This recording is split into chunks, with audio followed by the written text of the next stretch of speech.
Good evening. This is the June 28th, 2021 public board meeting of the Kingston City Land Bank. This meeting is being held at a public location in the Midtown Center located at 467 Broadway in Kingston, New York. Participants from the general public who would like to ask questions are asked to limit their time to 2 minutes per person. And that is all. Thank you. Thank you, Mike. All right, calling this meeting to order. Welcome to our June 2021 board meeting. So I guess we have some new things we have to do per possibly new, possibly old open meetings laws. Anyway, I think we're supposed to basically call roll and disclose the physical location from which we are doing this meeting. So I'll begin. My name is Daniel Cantor. I am at 142 Clinton Avenue in Kingston, New York.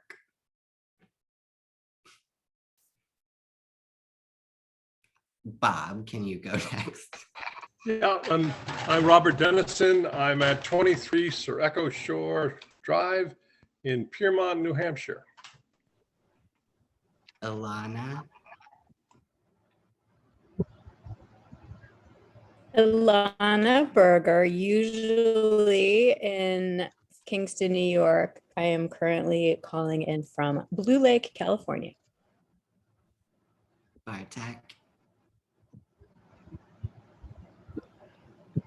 Bartek Stardai, calling in from Long Island, Maine. Aneshka. You're muted. Aneshka Shebek, calling in from 259 Abeale Street, Kingston, New York.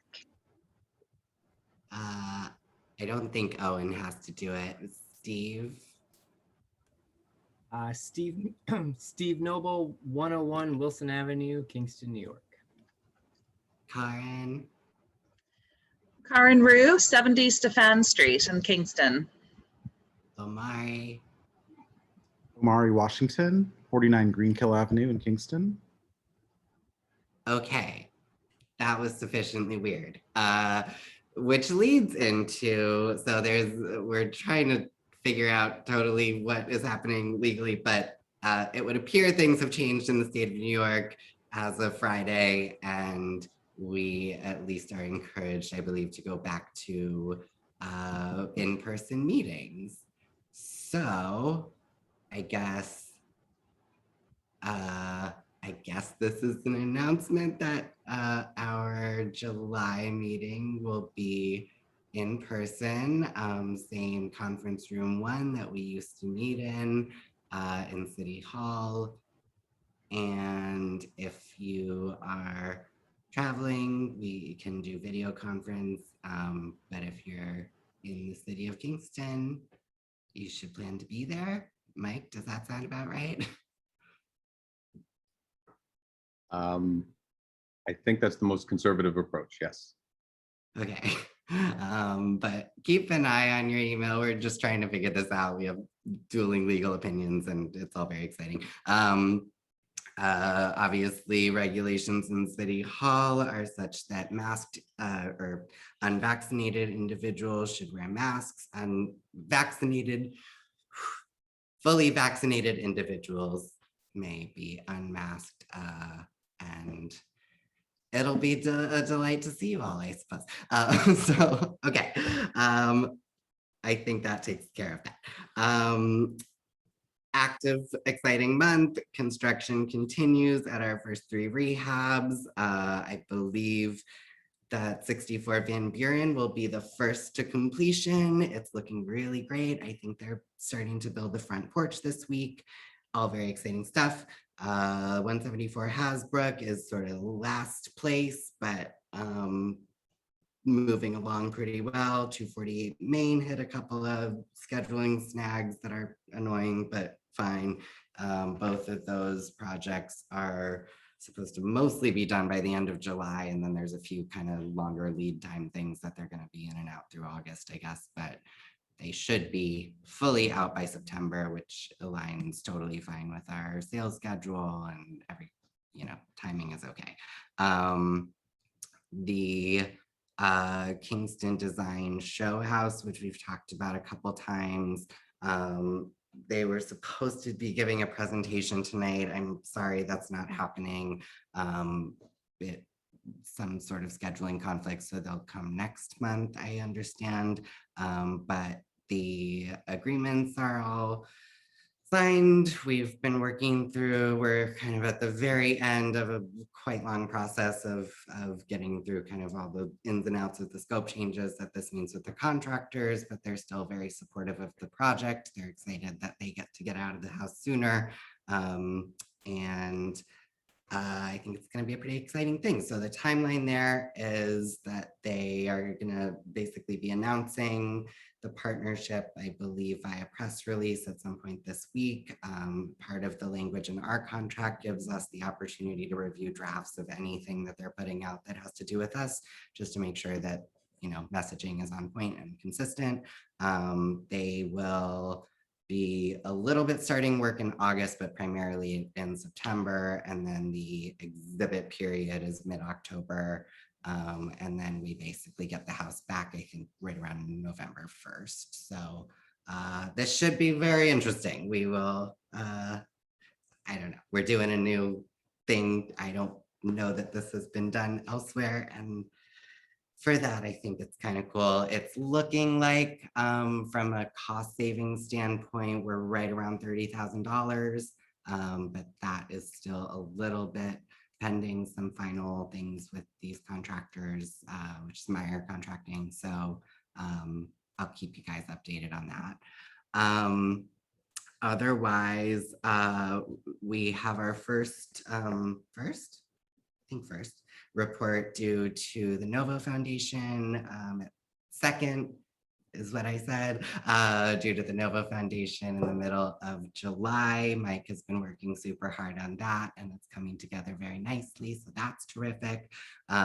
We will also be submitting a preliminary proposal for grant application for next year with the Novo Foundation. So that's exciting stuff. In addition, Mike, I think, talked a little bit last time about a term sheet that just came out from the state that would offer somewhere in the neighborhood of $80-ish thousand per rehab, which is obviously not enough to do a full rehab. Would be kind of cool. We're sort of still thinking about that, but maybe not the best fit for us this year, which we can talk more, or next year, which we can talk more about. In addition, there are a couple of other really interesting funding things coming down the pipe from the state that Mike knows much more about than I do. So he's going to talk about that in his report. But small dollar donations have trickled in a little bit, and Karin and Aneshka have been great about keeping on top of that along with Erica. So funding wise, we're in a pretty good spot. The audit is almost complete. This month, we closed on the 8 properties that after, you know, exhaustive due diligence, we all decided to buy. And so that's really exciting. So I think, so all the closings have taken place. I think some of the deeds still need to be filed, but we can get going on cleanouts and maintenance and stuff on those properties very soon. Mike and I had the opportunity to meet with Kevin Corti for the first time, who's the new director of housing initiatives, to talk about how we could all be kind of working in concert on the things that sort of overlap. So that, I think that was a really good meeting, the first of many. Kevin seems very, very bright and like he's very motivated to make a big impact, and we are too. So that's terrific. So more to come there, I think. The marketing period, as you guys know, for the first 3 homes is nearing the end. I think is it July 15th that it's over? Is it July 10th that it's over? I know that we've received many expressions of interest. I think are we over 150 now? Is that a question to me? Yeah, of course. The last time I checked, it was 157. 157. It's 175. It's one. Wow, cool. So yeah, our partners at Repco and Hudson River Housing have been going through those, and obviously it's a pretty big task. So we should have eligible candidates that the Acquisition and Disposition Committee will review.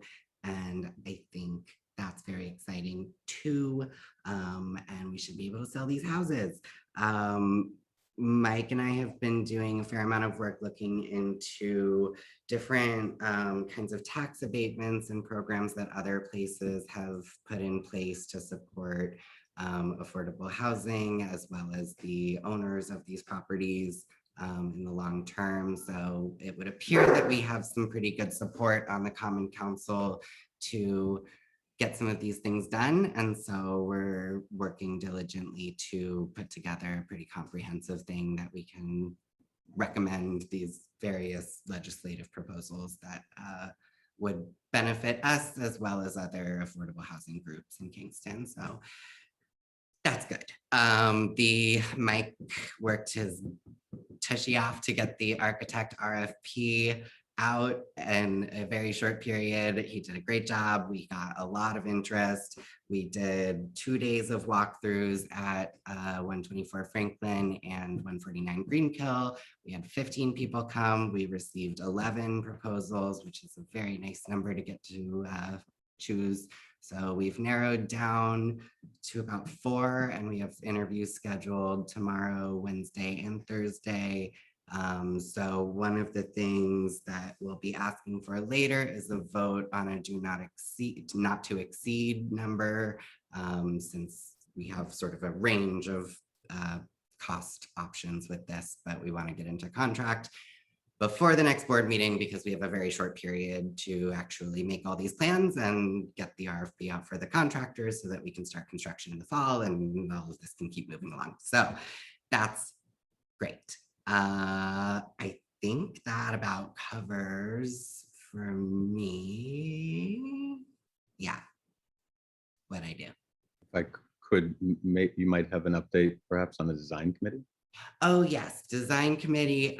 Frankly, I think it's pretty clear that I've been a bit behind and a little sidetracked on being a little more involved in this construction than I really anticipated. So I have 2 members. I'm not clear if they need to be present for me to appoint them. Do you know? I don't know. The bylaws do say that you appoint them, given that they're a special committee. Okay, But an advisory committee. I don't want to speak about things I don't have in There's front of me. no real rush. Should I look into this and just? I think you can pick people, and that's what I thought you were going to do tonight. So I just, Okay, well, so one member actually, after committing to joining our design committee, also is acting as the kitchen designer for 174 Hasbrook for the show house. Her name is Jessica Farkas. She lives at, I believe, I probably shouldn't list an address I'm not sure about. She lives across the street from me and a few houses down. Very smart and excited designer that has an impressive portfolio of projects and is excited to get involved with this work.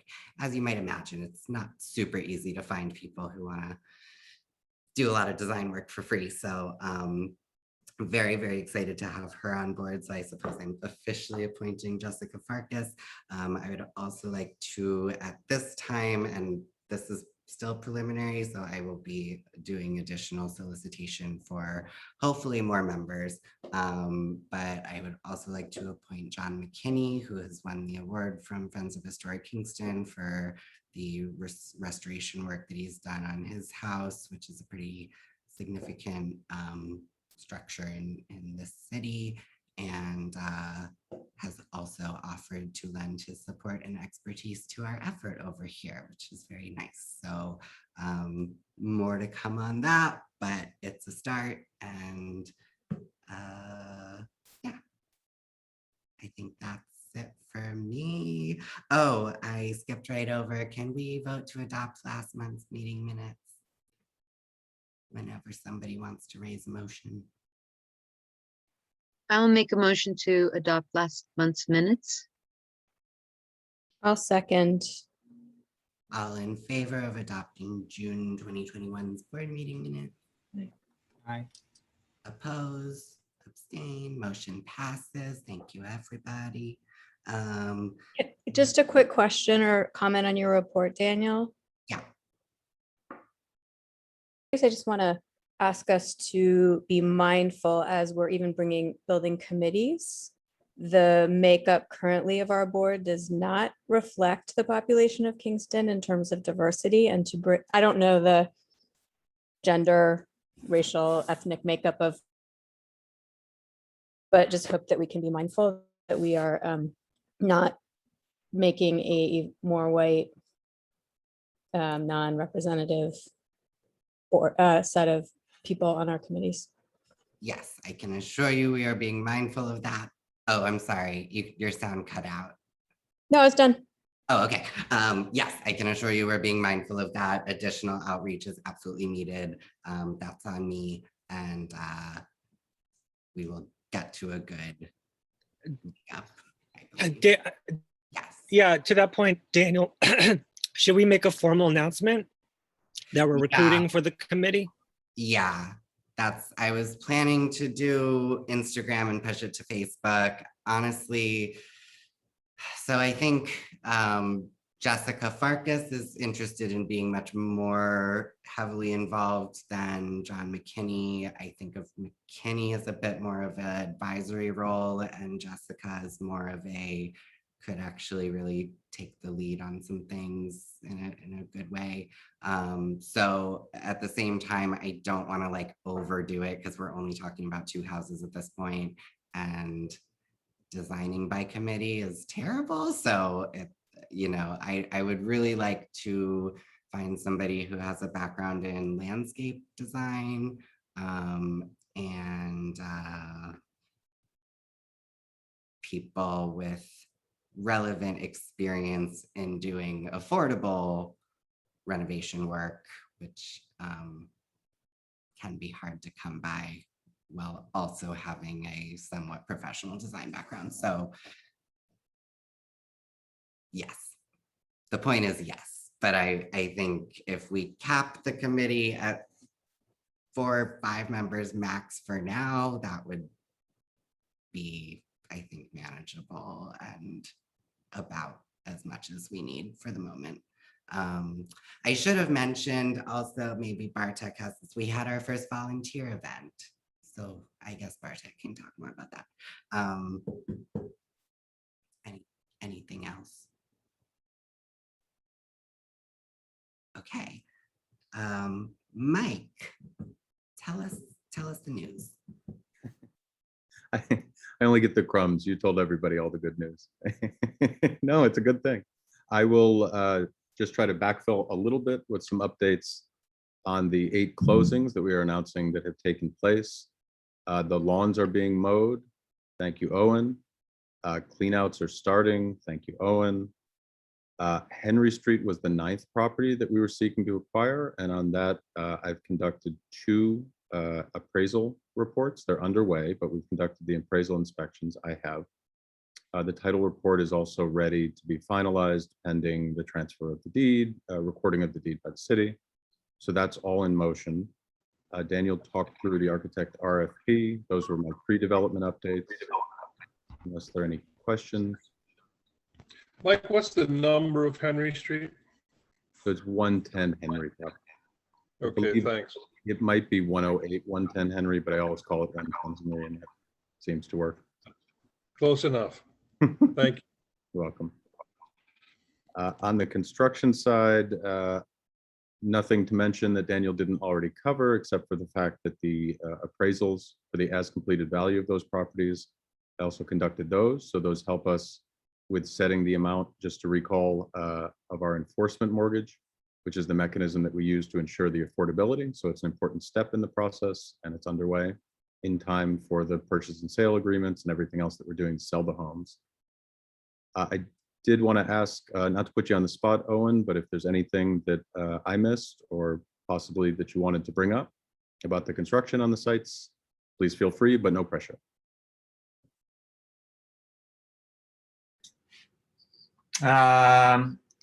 Yeah, I don't think that there's too much to add. We just did tree trimming at Van Buren Street. I just went into one of the houses we're gonna clean out. It's very exciting. I think I know which one. Yeah. So more news to follow, I guess. Okay, thank you. Yeah. Are there any questions on that section? I would just make one comment. If anybody has an opportunity to visit one of the houses that we have purchased prior to clean out, I recommend it. It's an interesting experience, and I found it emotional, actually. So really, if you have a chance, it's worth your time. I also take a lot of pictures, so I can lead you through a picture tour if you miss it before the clean out. So, and Daniel, you had a question? Yeah, aside from Greenkill, have any cleanouts taken place on the new acquisitions? No, not yet. Okay, because one of the things that we did with the first 3 and Greenkill so far was kind of go in and make sure that we're at least trying to intercept anything that might be, extra personal, such as wedding photos and sonograms and things like that. So if anyone wants to join one of those adventures that are equal parts devastating and gross, but because they've sat for years in houses with air that's not moving, so it's real pleasant, but I think it's the right thing to do, and like Bob said, it's a somewhat profound experience that I think we should all have. So let me know, I guess. So can I ask then about the design house? So I don't know, maybe it's not going to be a later completion date than the other homes. But is it later than we had expected, like for these first 3 houses? Yes, however, that's really primarily because of the structural delay. Okay. Essentially, they started the job, and within a couple days said we need an engineer, and that took several weeks, and then it took several more weeks to get a proposal, and then it took several more weeks to start the work, and so they've been pretty significantly behind schedule on that job. But does that impact any of the applicants? No, They kind of all were like knew that and were. We're currently looking, Omari, best case scenario after the board selects in August, and I'll jump down to that in kind of the sales and marketing section, like a November being the earliest date that someone could actually close and purchase their home. So I believe that is currently the date for the certificate of occupancy inspection is sometime in November. So it doesn't slow us up right now. It's tight for 174, but we're still on schedule.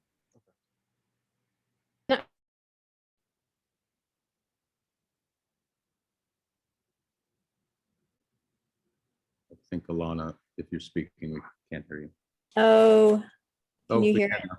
Yes. The internet here is terrible. I was curious, did the bringing in the design showcase things slow down the timeline more, or would it have been done faster had we had it with the original contractors? honestly, I think it's a little impossible to say without being rude. I think it's objectively true that our contractors have had that team in particular has been working at a very slow pace and seems to not be running the active job sites that they started with. And so timelines have slipped on both houses, and frankly, the reasons for that are neither the house's fault nor our fault. So yeah, I don't think we A can. lot of just my 2 cents worth. Sorry. I think the structural issue significantly affected the schedule. That said, the contractor also has been struggling making his deadlines and his schedule. So you really have two issues. That's just my observation, not being on the ground like Daniel and Owen.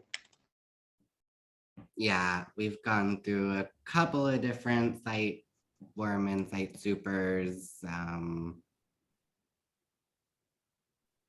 It'll get done. It'll be fine.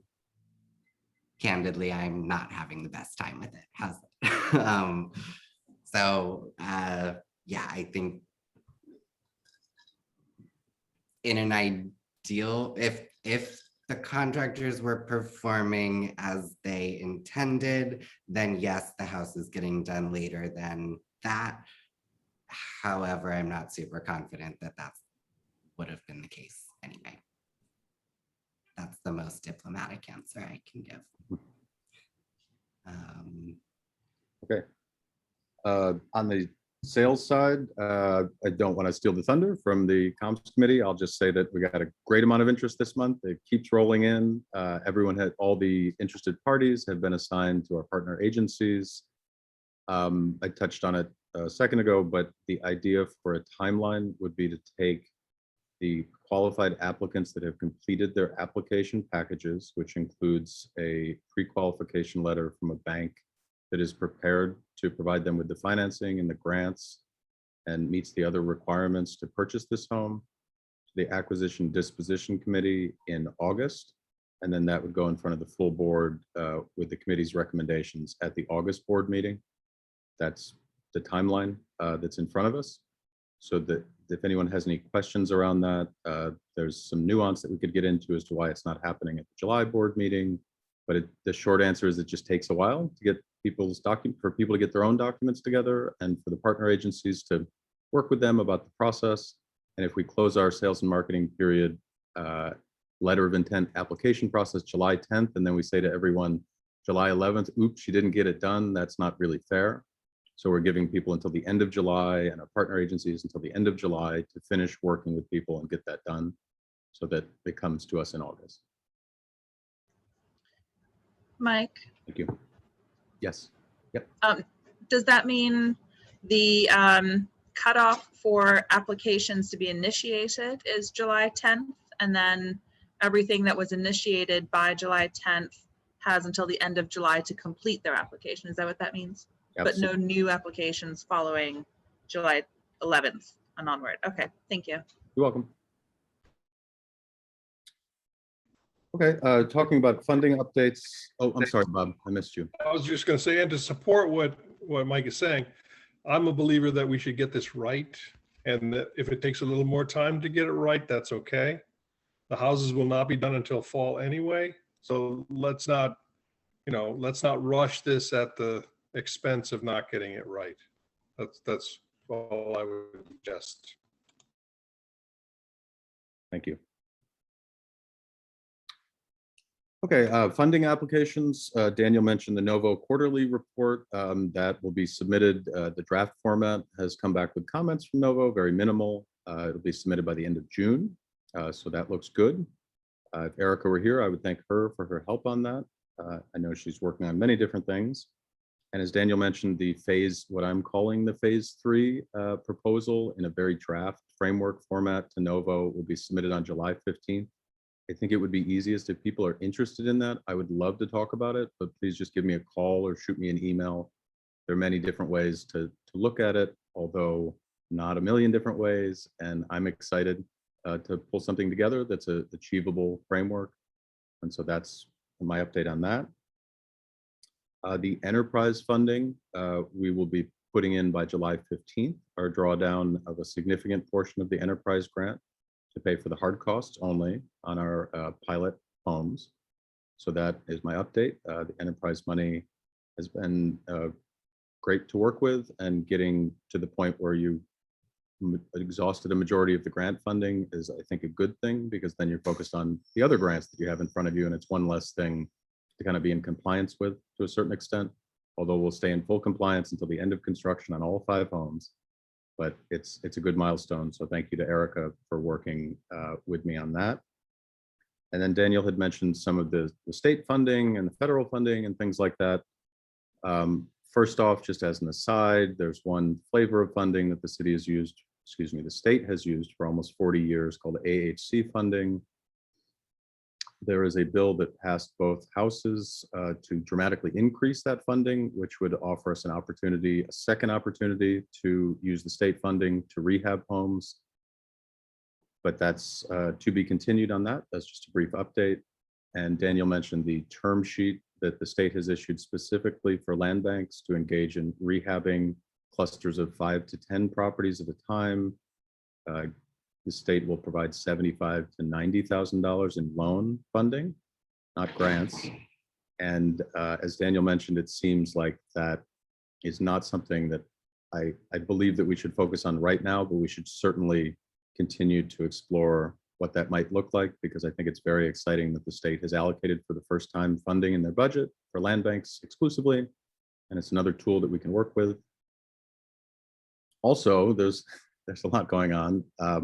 CV Cares, COVID Cares funding is a pot of $60 million available from the state that the county will be, I'm told, will be putting out an RFP, a request for proposals, to allow interested parties to rehab 5, I believe, single family homes not located in the city of Kingston. So we would not be eligible to apply for that money. And finally, the stimulus funding, which we all saw some emails floating around on, is an exciting opportunity, I think, for us to partner with or try to form coalitions within the housing sector to express our interest in consideration for potentially receiving or having an allocation of funding go towards that sector, not specifically towards land banks, but more towards a coalition of housing service providers. So more to come on that. We're working on that coalition and on those letters, but it's been done. I believe it was successful in Syracuse, as the news article noted, and it is being done now in Albany, and all the other land banks in New York State are trying to figure out how best to make their pitch. And so those are my updates on the funding, unless there are any questions. Hearing none. I will mention in the other section that it's very likely that soon a Wall Street Journal article will come out that will have a photo of either 64 Van Buren or 174 Hasbrook, with most likely a mention of the name of our organization. I think that's great. The article itself is focused on, I'm told it's focused on Peter Buffett specifically, and possibly just the Nova Foundation in general, but it's great that we may be included in a national news publication. So just wanted to put that out there on your radar. Other just sort of hodgepodgey things. We've finished the first phase of, thank you, Owen, thank you, Bob, thank you, Daniel, of what we're calling a responsibilities matrix. It's kind of an internal operating process procedure document that just outlines how we do what we do and who's doing what and how that looks. It's totally a living document. It's a very industry standard way of just laying out internal organizations for different processes. So we will continue to build that document out. For example, when I spoke with Erica about it, she was very excited to try to map out her processes as well, so folks could continue to look at this living document that just shows kind of how we get from point A to point B, but it's an internal facing document, and I'm excited to print it and stick it on my wall next to all of my other Post-its and everything else I have on my wall. July 14th are the next construction walkthroughs. I'm sorry, Omari, was that a thumbs up or? All right, no, I was just gonna say, sorry, just briefly about the article on Peter and Novo. Mm-hmm. I know that Peter mentioned that there may be a few kind of national news stories about their work in Kingston over the next few months, a year, or whatever, and that if any of the organizations or grantees of Novo feel like they don't want to be included in articles or kind of have any kind of concerns or questions, that they understand that, and that just to kind of put it out there to the board, like there may be other opportunities to be featured, and just want to make sure that we all feel comfortable kind of discussing it if it becomes any kind of issue or whatnot. So just putting that out there. Thank you for raising that. I think maybe a good protocol in place would be for me to, or someone to circulate the article when it comes out. People can talk about it. when the next opportunity shows up, if it's different than, or even if it is just a photo, maybe we could talk about it with comms leading the conversation or something like that. Yeah, that's a really great point. I had missed that there'll be more. So I thought it was just a one-off. Yeah, and I have no reason to be, to think that this won't be a good article or, good spotlight of our organization. But I just know that, like I say, he was suggesting that there might be a lot of interest right now. So Great point. Thank you. Okay, I think I mentioned the July 14th is the next walkthrough. So show of hands if anyone wants to go, or please email me if you'd like to go, and be happy to plug you in. I think it's at 10:30 is when that starts, but if anyone's interested. Why what? July 14th. 14. And this would likely be the last opportunity maybe to see 64 Van Buren before it receives the C of O inspection, and then there's not a whole lot more to look at. So the last time to see it before it's possibly done. So we'll see. I would just note again, anytime anyone wants to go see the houses, happy to bring you. I'm there all the time anyway, so. Sure are. Last thing I would say is my updates for the county were just to mention the fact they're releasing that RFP for 5 single-family homes, but I've already covered that. So the conversations are ongoing with the county, but I have no other updates. And that's it. Thank you. Thanks, Mike. Okay, committee reports. Bob, you're up. How exciting. I'll give you a brief report, and I'm going to ask for a resolution at the end of it. The architectural RFP has been great. We had 15 architects in attendance for over 2 days. We've gone through their submissions. We're down to 4. We're looking at them and discussing them. And our goal, of course, is to find the most qualified architect to work for us. And I think, and I'm optimistic. The submissions were good, and I think we've got some powerful candidates. The 8 properties, you heard about that, and the Acquisition and Disposition Committee will be talking over the next few months about what to do with some of them. My suspicion is that a couple of them will go through Pathway 2 and not be renovated, but be moved on, sold, and that'll be an interesting and exciting process and generate some money for us, which is a good thing. We like that. The buyer application stuff comes out of communications. That's fine. We're talking about, we did have a conversation about once the list is generated, how the Acquisition and Disposition Committee is going to make their recommendations to the board. Our expectation is that we're going to recommend 2 buyers for each house. And the reason we're doing 2 is that in the event that the first one can't close, we want to have a backup right away. And we had lots of conversations about, we had a long conversation about how we can make sure that this is a blind process and that we don't end up in a situation where we have a perceived conflict of interest. We will not know names, and we will not know, but there's conceivable that we could, through the narrative, think we know who it is, which is really kind of the conversation. The result of it is, my understanding is that we will be, if an Acquisition and Disposition Committee member wants to recuse themselves, they're free to do so. And once we see the applications, there'll be more conversation about that. I'm sure we don't want to be in a situation where we're disadvantaging a good applicant because we think we may know who it is. And so that's going to be a very delicate and difficult thing to navigate, but I think we're up to the task. But if anybody is uncomfortable, they can certainly recuse themselves. And we talked a little bit about construction. What I'd like to do is I'd like to ask the board for a resolution to authorize the land bank to enter into an agreement with an architect, an engineering firm, to do the work necessary for the next 2 houses. And what we'd like to do is we'd like to ask the board to give us an upset price a resolution authorizing us to enter into an agreement with not to exceed 60,000, is that the number we talked about? Which would encompass all the ones that are credible and we think can do the work. I don't expect personally that it will be that high. I think it will be less than that significantly, but we wanted to have the room to negotiate.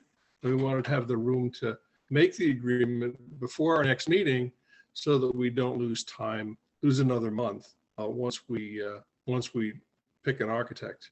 My expectation is that after our interviews this week, we'll be picking it at the end of the week or near the beginning of the next week after we check references, which would be the next step after we do interviews.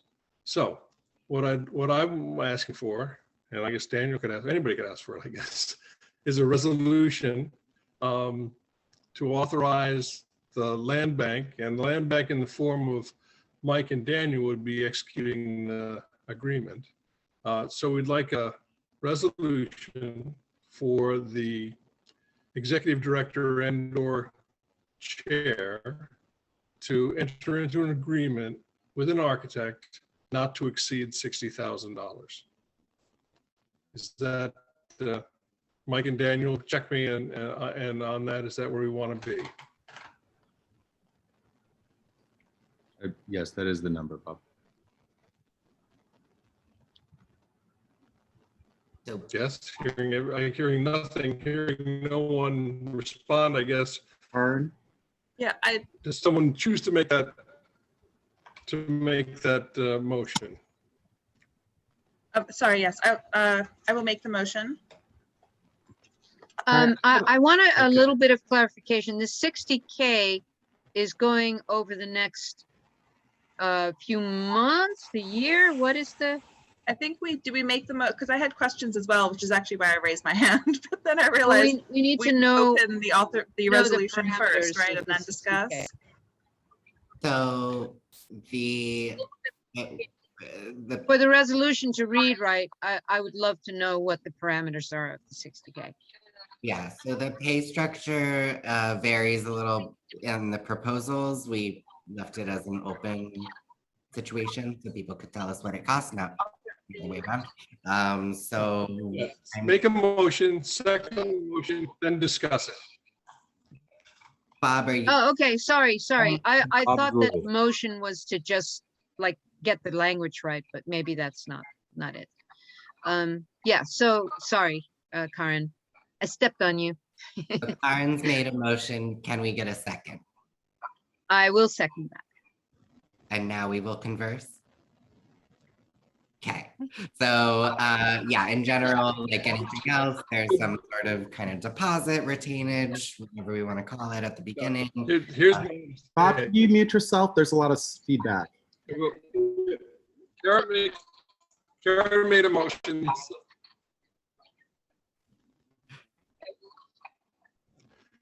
Okay, I'll try to be fast. Now we can discuss it. Yeah.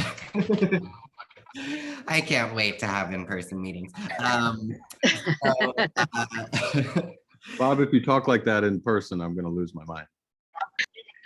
okay. You're on like sure. a really crazy lag and it's hilarious. So yeah, so the costs for it should be essentially spread out from around contract signing, which we're anticipating early July, through the end of construction, which probably puts us into very early spring, I would say. That's my understanding of their general fee structures, but like we have one proposal that is more of a pay as you go hourly situation. We have mostly flat fees that they've outlined a pay structure that looks more or less like that.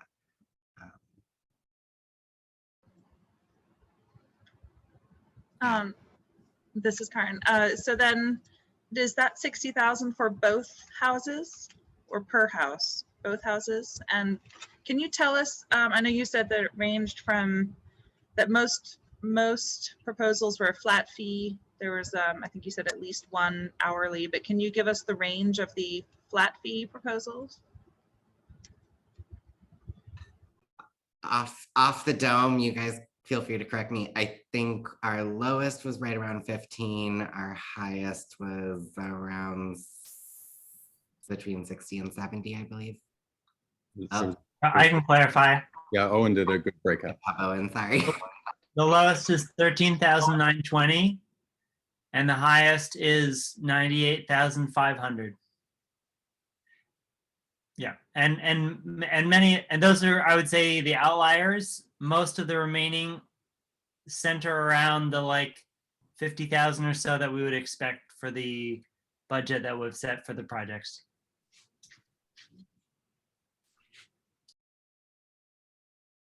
It may go without saying, part of the benefit here is to increase capacity for us.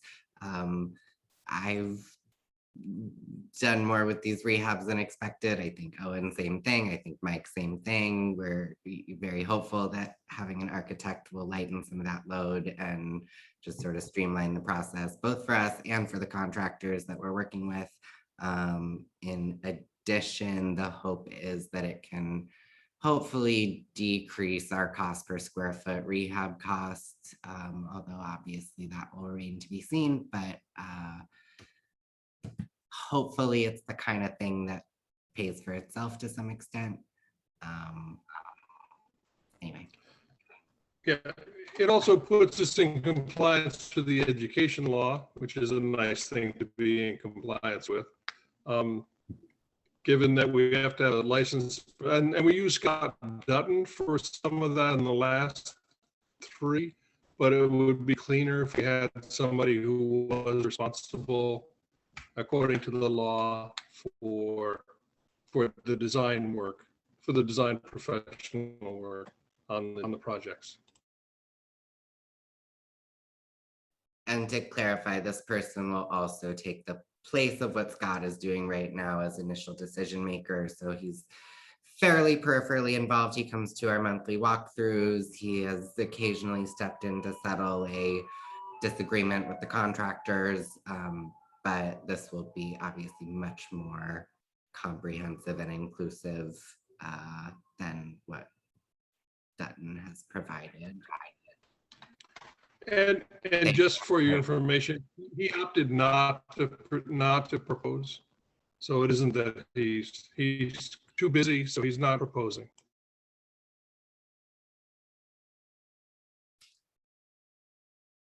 Shall I call for a vote? Can Bob or Daniel, can you just clarify for the record which 2 properties?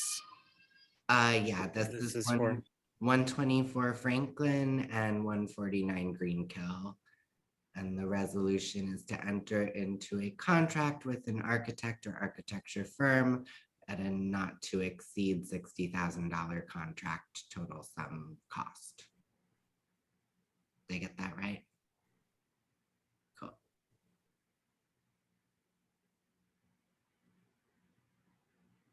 All in favor? Are we there? Opposed? Abstained? Motion passes unanimously. Thank you, everybody. We will aim to be below that cost, but thank you for the flexibility to do this process and keep it moving. Bob, the only thing I would add is I think we've gotten expressions from Rupco and Hudson River Housing, or maybe just one, to do kind of video walkthroughs of the houses, as well as potentially a kind of showing. We've been talking about kind of the best way to go about that. In my view, if we could get a broker, like a licensed broker, to run those walkthrough, open house, whatever you want to call it, I think that would probably be a good thing. It likely should not be a board member, because then you would be meeting the candidates. And so anyway, we're working through that. We will try to have video walkthroughs posted to Instagram and Facebook this week, and I think we can put them on the website. We can also do it on YouTube. We can do whatever, but to kind of make more clear what people are actually applying to buy, because they're pretty nice.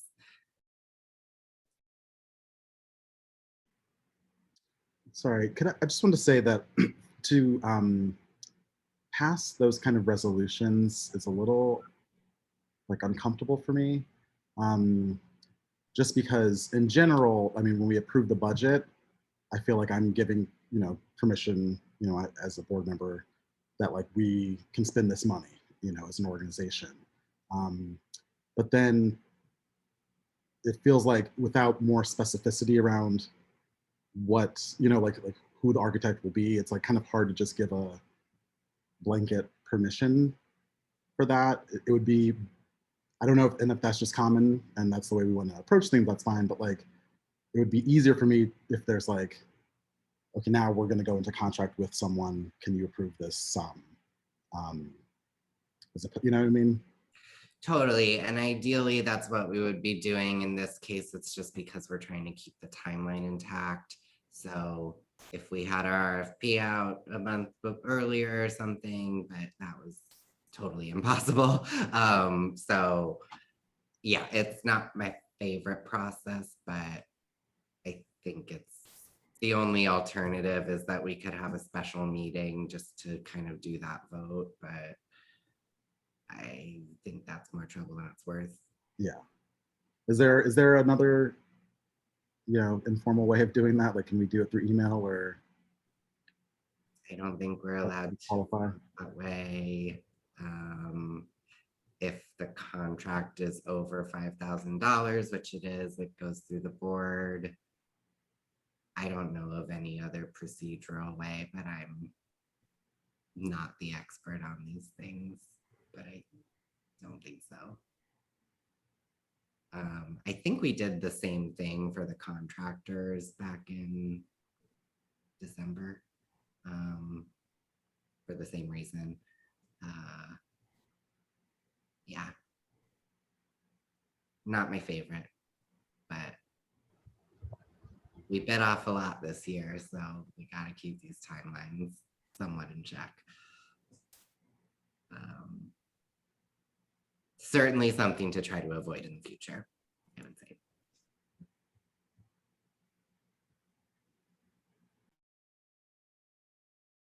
Does that help? Not the most satisfying, sorry. Okay, should we move on? Fundraising, Karen? Hi.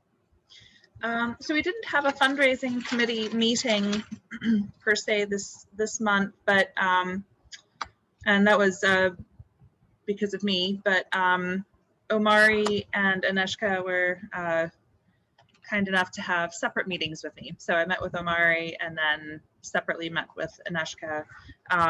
But things that we discussed, one that was kind of a bit of a crossover with finance actually was in relation to the gift acknowledgements that are, kind of the organization's obligation. We have decided to go forward with getting a subscription to GiveGap, which is a platform that does many things, and I'm happy to actually provide a link to the website that shows everything that they can provide in terms of fundraising and campaign support and that kind of thing. But one of the more basic functions of it that we'll be utilizing is that when people make donations online, it does automatically send an acknowledgement, an email acknowledgement of any donation. When we wanted to kind of have a more, as it's been going so far, is that Erica and her colleagues will kind of periodically download information of donations that have been made, send the spreadsheet to myself and Aneshka, and then Aneshka has drafted letters and then sent those out. And so it just seems that potentially certainly moving forward, thinking positively about all the all that our work will generate in the community, all the awareness that we will be getting more donations, and we just don't want to have to be in a position of inadvertently missing someone's donation, having things fall through the cracks, you know, having board members who are, you know, obviously also doing other things in life with work and other obligations kind of fall behind, you know, just as I had. And so we thought this would be a really tidy way of being proactive to get the subscription now, to automatically acknowledge any gift that comes in, utilizing the, you know, sort of correct language in the acknowledgement that these donations, no goods or services were provided in return for these donations.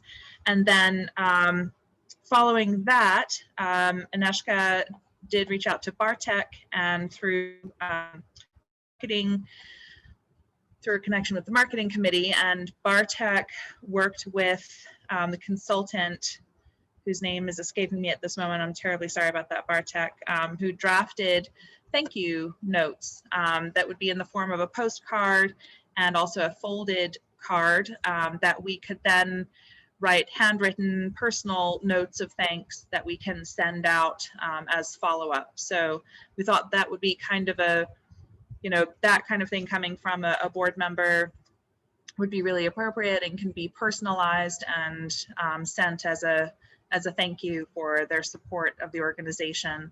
And so we're hopeful to get those printed out soon. And that was something we talked about as a in our separate conversations, sort of standardizing that whole process so that we're not kind of nervously looking each time to see what we have or haven't missed. And then secondly, there was also talk about doing a sort of strategic plan for fundraising, you know, just sort of trying to work as a group to, you know, it's a new committee. We kind of came along at a time when the world was sort of shut down, and our work was very, as an organization, very, very early in its time. And so, you know, I think we just need to kind of think more broadly about what our strategy will be in terms of fundraising. It's been a little bit of pulling together different ideas here and there so far. So that's our next goal to work on. And as always, I reiterate my our desire for non-board members or other board members who want to participate on the fundraising committee. But we would love to have others, if anyone knows of anyone who would be interested or a good asset. I think this would be a nice way to introduce some people to the organization. I don't know if there are any questions. I have a question. Thanks for the report. And I'm going to turn off my video. Maybe they'll make my audio better. Can you all hear me okay? Yeah. Very terrible internet. I'm just curious, I guess, how much does this, whatever this program is we're getting, what does it cost? Oh, And yeah, how does absolutely.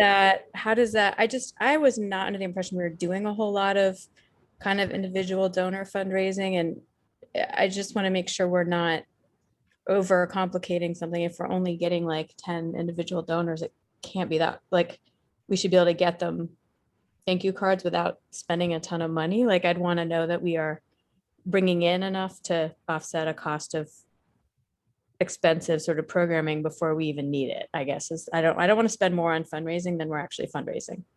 Yeah, absolutely. It is $99 a month, plus 4% of the platform fees and credit card fees do come out of it. I know it's not inexpensive, and you know, there was definitely resistance from at the executive board level, but I really do see this as proactive. It's not a comfortable position to be in, to be responsible for this when all the information isn't necessarily right, at hand. And so if you want to join the fundraising committee and write letters, we'd love to have you. But I mean, save us on fees.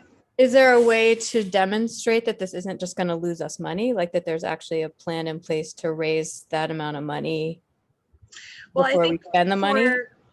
Yeah, for this year. So, I mean, we've raised, I think we've received $440 in individual donations this year so far. 270 of that just came in May. So I do foresee that there will be donations going forward. And yes, it would be sort of out of pocket, so to speak, for the organization right now, or at least come out of, what our current budget and is. But I do see it as something that can be offset in a future grant request. I guess I would just, I don't know. I would register my concern of spending something before we are ready for it, and that, yeah. Nope, thanks for registering. Could I say something, Karen? Just please. I don't know. What are you going to say? I'm not sure. Since you gave me the option. Yeah, fair, very fair. Thank you for letting me speak. I didn't know for sure all the details either, Ilana, and talking with Erica, who unfortunately can't make the meeting, really helped. The gift gab structure itself is actually a platform, not unlike maybe Instagram or Patreon or other things, and you're able to campaign off of that platform. So it's not like we're just using it for doing the responsiveness to people who donate to us. It is a platform that people fundraise off of. And Erica's working with another client who received, I don't want to quote the number, but a significant change in their individual giving contributions just by getting on the platform, if that helps. So that helped me understand it a little better. I just went to their website and checked it out, and Yeah, I mean, I think it is just, I've worked with a lot of these different platforms. Like a platform is great. It doesn't actually magically raise us money. Like we still have to do the work. So I think I guess the question for me is just if we're going to do the work anyway, there's other things that are less expensive. I guess I just want to, like, at least we have some sort of time frame. If we are not raising enough money to pay for the thing in a few months, like it doesn't feel like an investment that totally makes sense to me. But yeah, I wasn't in all the, I'm not in all the finer points discussions. This is just my first reaction when I hear about these things. I'm like, because there's so many fancy, cool things out there we can get. They all still require us to like do the basic things of the work. And so I just want to make sure it's not money where we could be spending elsewhere, but I wasn't in the discussion, so I'm just registering my thoughts. Yeah. Do you want to join the fundraising committee and be in the discussion? I do not. I'm on enough committees right now. So yeah, we can definitely, evaluate as we go along. And if it does seem an outsized expense compared to the funds that are coming in, then certainly we can reevaluate. Yeah, my sense is if we could keep something like this in place through the holiday giving season this year, just to be able to see, I think with this fall, with the ability of us to get these houses out to families in need, we'll be able to demonstrate, I think, more of our mission in reality on the ground. And I think that we should hopefully have a positive holiday giving season. Which I think having the software in hand will help with the 10 or 20 or 30 or 40, hopefully different donations that we would get from individual donors. So hopefully it would pay for itself in just that time period. So I would say we should at least give it a chance through the end of the year.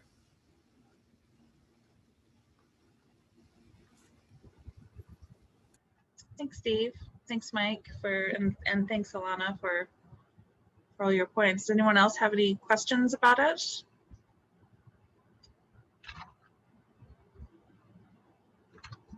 I think this does too kind of take the place a little bit of, we don't have a staff position that is doing this work.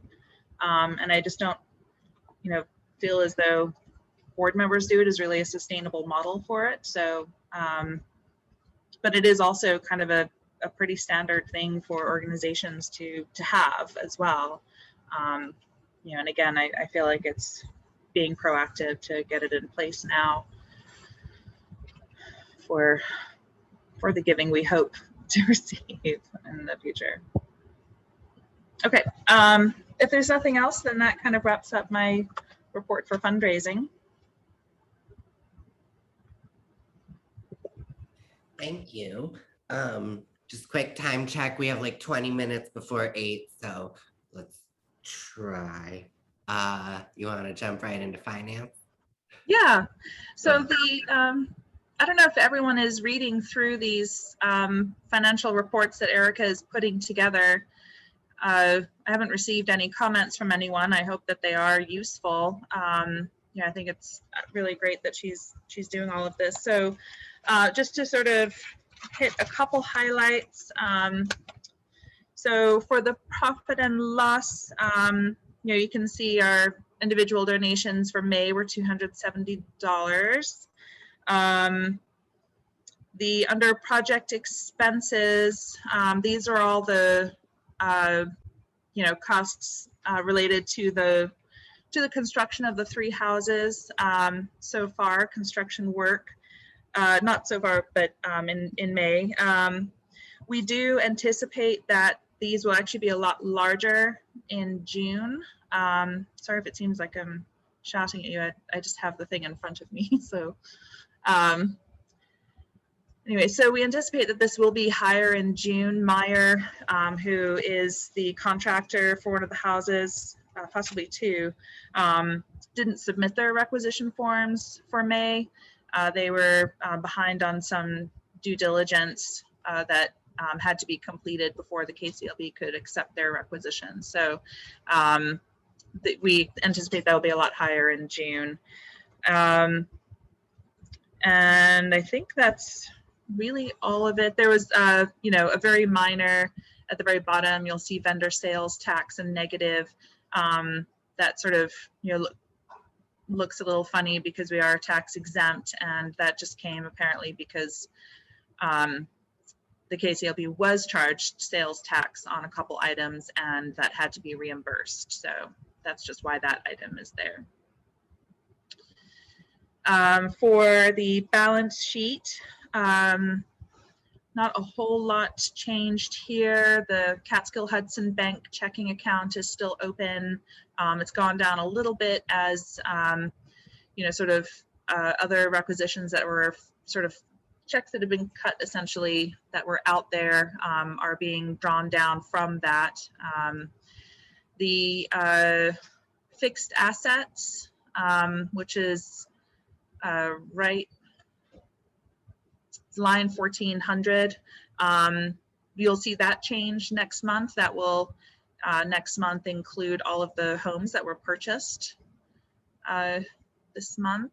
And I think that's all I had for the balance sheet.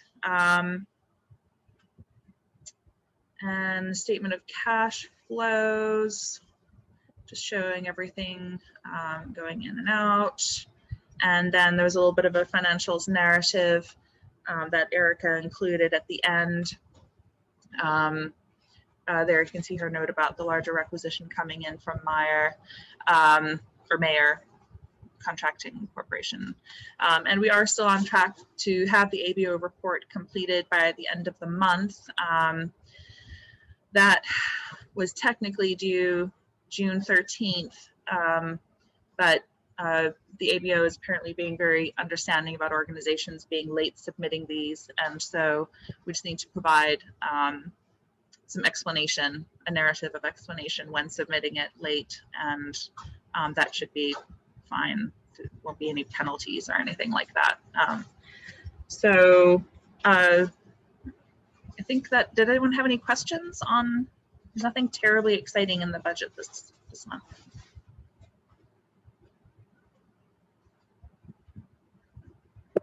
Great. Thanks all. Thank you. Bartek, comms. Great.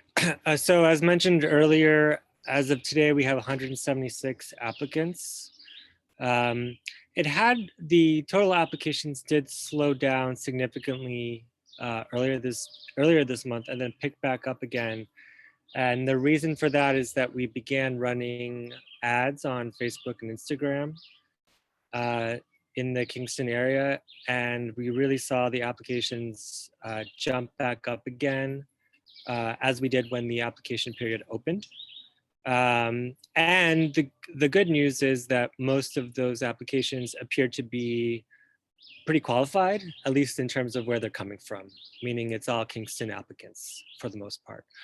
So that was great to see. We are doing a few other outreach, new outreach methods. Serena has encouraged us to apply to do outreach to employers in the area, to their HR departments, and to see if they would be interested in, you know, sending our postcards and information about the application period to their employees. So that's something she is working on. We are also have a radio ad live on Radio Kingston. Aneshka, is that correct? Is it live? Do you know? I haven't heard it, but it's supposedly Okay. live. Great. And then we also sent a reminder via our own newsletter a few weeks ago. So I do think overall we're in good shape. I think, you know, we'll have to see what we get back ultimately from Hudson River Housing and RUPCO with the as they continue to qualify the applicants we've received. I think that's all I've got. Yeah, I think you should mention that we have been aggressively distributing the postcards. I went to literally every laundromat, and they were received with some excitement, actually, which was kind of good. But I know that Ilana has been distributing postcards. These are all, you know, just sneaker net, hitting the ground and doing this stuff. Cool, thanks, guys. Bartek, the birds behind you, it's so charming.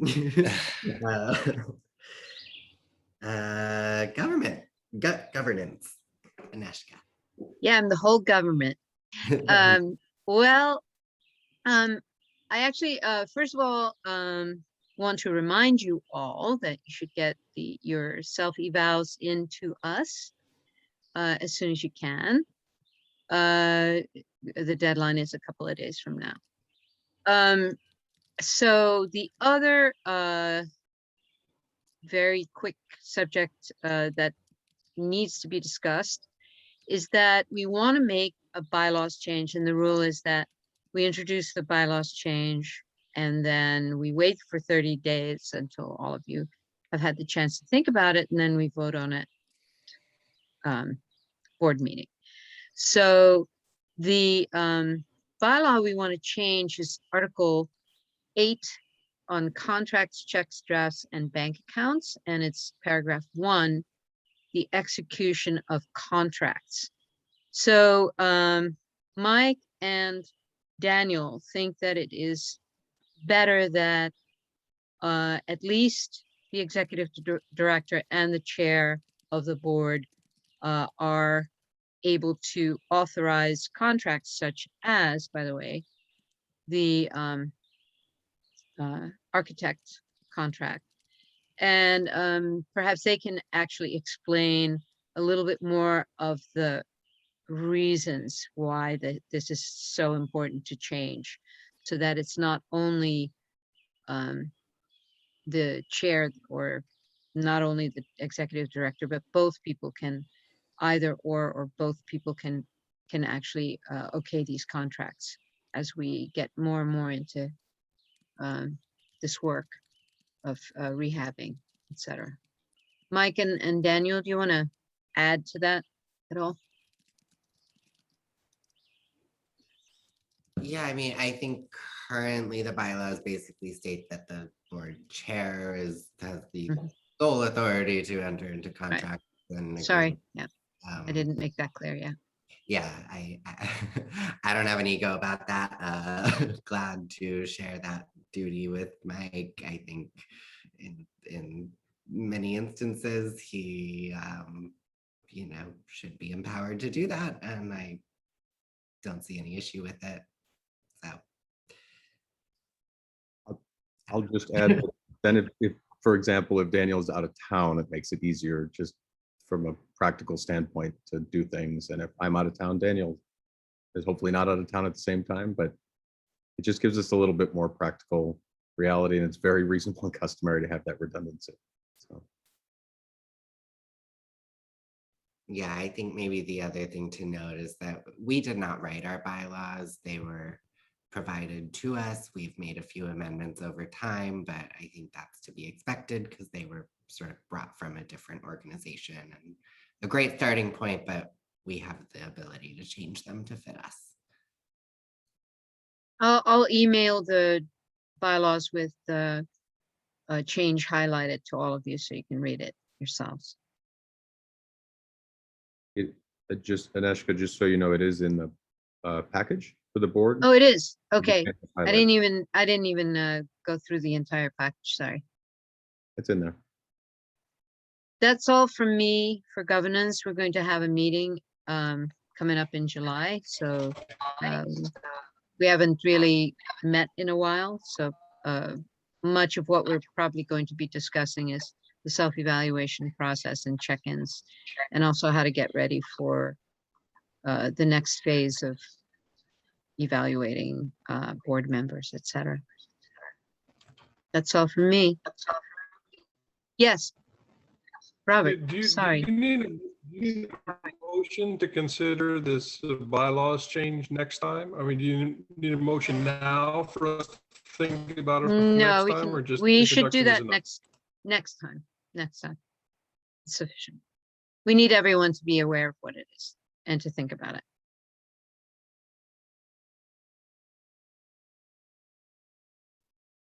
Cool. Thank you, Aneshka. Well, thanks too. No more members of the public have arrived, so we can skip that. Does anybody have any new business?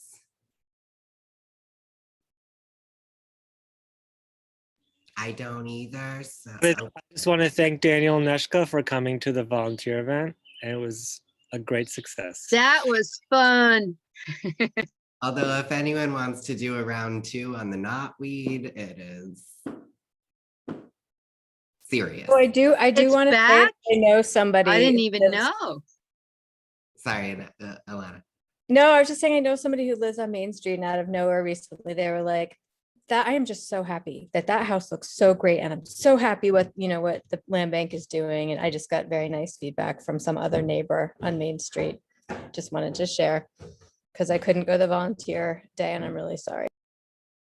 No, that's very nice to hear. Thank you for sharing that. Any other new business? Bob's painting a boat. I would just add that maybe in the next contract, when we have contractors working, we should tell them that if that we need clean soil with no knotweed, and that they're responsible if knotweed shows up. So the knotweed was actually pre-existing. Oh, was it? Oh yeah, they removed like 30 yards of soil or something from that yard. It was in there already, but they didn't put anything in. Oh, that's terrible. Yeah, it's not great. It's very, very aggressive. But Aneshka really went for it with the pickaxe, so we gotta, I think it requires somewhat of a sustained effort though. All right. Well, motion to adjourn.